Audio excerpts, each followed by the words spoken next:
A group of neighbors in Linda Vista are rallying for help as they face eviction from their homes. Good evening and thank you for joining us. I'm Carla Cicchetto. I'm Marcella Lee. 26 families say their landlord hit them with eviction notices a month ago, giving them until the end of December to leave. Our Jesse Began is live at the apartments on Kelly Street where these families are now fighting back. Jesse? Yeah, Carla, Marcella, the families, neighbors, even a teacher from a nearby school all gathered in the middle of this courtyard right here with the apartments with signs like these talking about the evictions that they're facing, saying if they don't get the support they're asking for, they face losing their homes. Sí se puede! Among cheers and impassioned speeches. My name is Ian Hernandez. I'm 17 years old, and I am a senior at University City High School. Neighbors from these Linda Vista apartments plead their case to their neighborhood. My only worry this season should have been college applications, not housing applications. 26 families in these Kelly Street apartments say their landlord hit them with eviction notices a month ago, forcing them out by the end of the year. 17-year-old Ian Hernandez has lived here his whole life. His family is one of them. It was one of those things that, we didn't want to happen. When we knew our apartments were being sold, we thought, oh, hopefully they just, do some repairs or they just up the rent.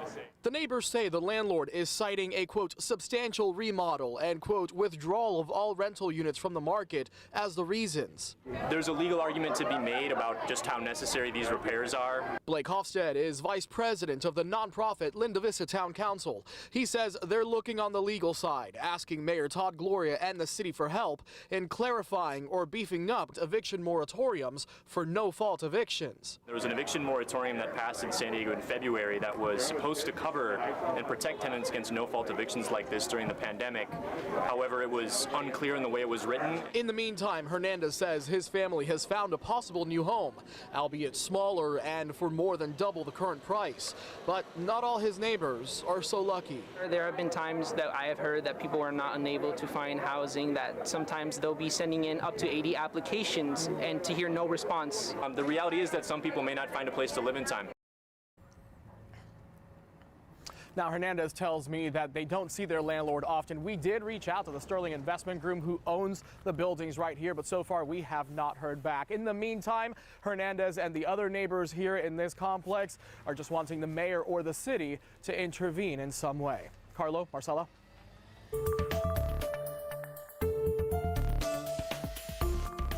As we head into the winter months with the added threat of the COVID-19 Omicron variant, President Biden today announced his new plan to keep Americans protected. He unveiled the multi-pronged plan at the National Institutes of Health, which will have a big impact on travelers this holiday season. News 8's Kirsten Holmes is live at the San Diego International Airport with more about what the president's plan actually entails. Kim.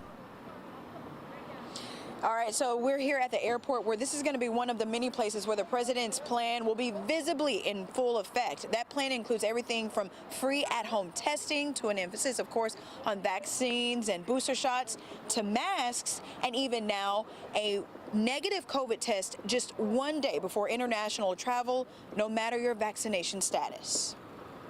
And it doesn't include shutdowns or lockdowns, but widespread vaccinations and boosters and testing and a lot more. President Biden laid out the framework for his new winter COVID plan early Thursday, mentioning that it also does not include more mandates, citing challenges to his original mandates being hashed out in court.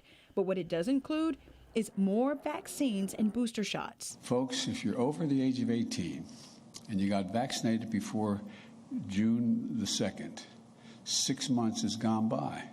Go get your booster now. With an emphasis on engaging senior citizens through AARP. They're going to make an aggressive effort. They're going to be hosting virtual town halls to answer questions and even arrange rides for seniors to get their booster shots. While making sure federal employees get paid time off to get vaccinated and an ask. And I'm asking other employers in the private sector to do the same thing. No one should have to choose between a paycheck and getting additional protection for a booster shot. Let's take a closer look at the White House's 9-pronged plan. First, booster shots for all adults. Second, vaccines to protect kids and keep schools open. Third, expand free at-home testing. Fourth, stricter international travel guidelines. Fifth, workplace protections. Sixth, rapid response teams. Seventh, treatment pills to help prevent hospitalizations and death. 8th, global vaccination efforts. And finally, 9th, making sure we're ready for all scenarios, like making sure we can get vaccines to effectively fight off those new variants. Some travelers we talked to say it is a welcome plan. You know, it makes sense, just an added precaution right now before the holidays. It's a pain in the you-know-where, but I think to save lives and to slow the spread of the new variant.